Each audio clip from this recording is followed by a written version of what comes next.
Alright, the last video that I did on feinting was over one type of feint, and today I'm going to sort of elaborate on that feint by adding attacks that flow smoothly from that feint. Excuse me for having my mouth guard in, it's custom and it's difficult to take out, and I'm about to do some light sparring with the client. But let's focus on that feint. So I'll call this video feint 1.5.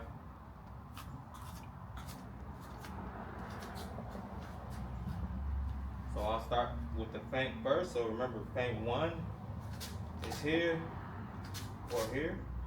Just stepping that foot in and out. Going out and back in.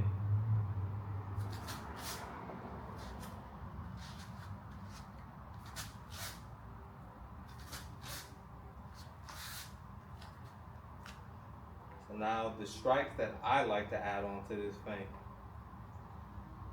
The jab, so I can feint and jab. If I get them to freeze, I'll for sure do that. So I'll feint by stepping my foot out.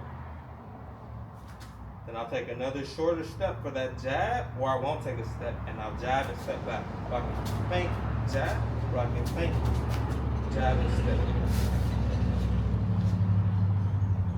If this person doesn't have good reaction time or they're not prepared to counterattack, this will work just fine.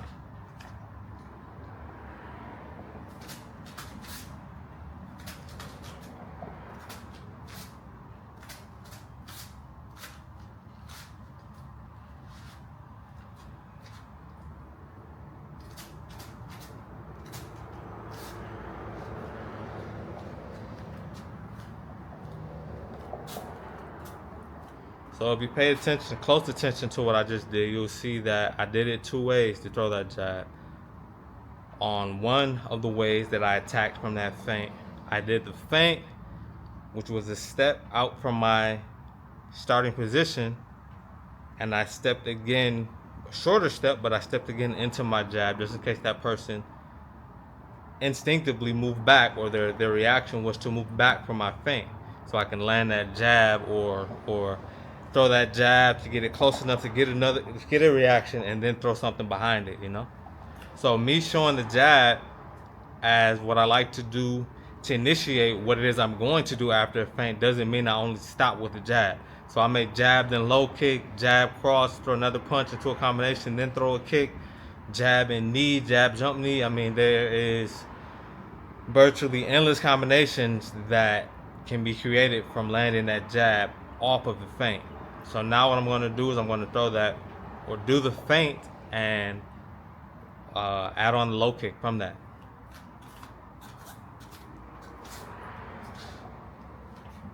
So I'm going to step out with the feint, raising my front hand, and I throw a now tech. In Jeet Kune Do, that's called now tech.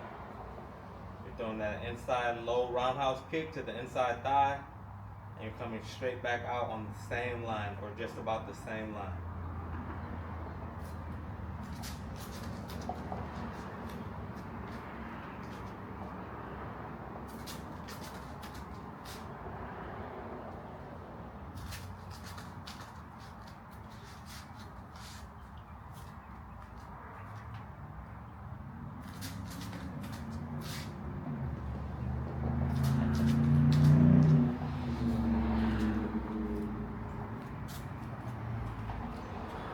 So that technique, you want to make sure it's quick, it's in and right back out. And again, it doesn't have to end with only throwing that strike, you know? The feint is to kind of test the waters and see what their instinctive reaction is going to be. So whatever way they train the most defensively to react to that feint is how they're going to react, you know? So whatever it is that they do during training the most or sparring the most, that's probably what they're going to do when you feint at them. So if their reaction is to shell up, and they do that more than once, that's probably how they're going to react to it most of the time, especially if you're hitting with something, if you're hitting them with something that they're not expecting. All right. So there are multiple ways that you can follow up with that feint or follow up off of that feint. One thing I like to do is back kick. I even low kick with the other leg. And one feint that I'll make sure to add onto this video, or one time in a fight, I feinted and I did my jump switch knee and caught the guy right under the chin, knocked him down, which is something else that I like to do off of that feint. But I mean, there is basically endless techniques and combinations that you can throw from that feint.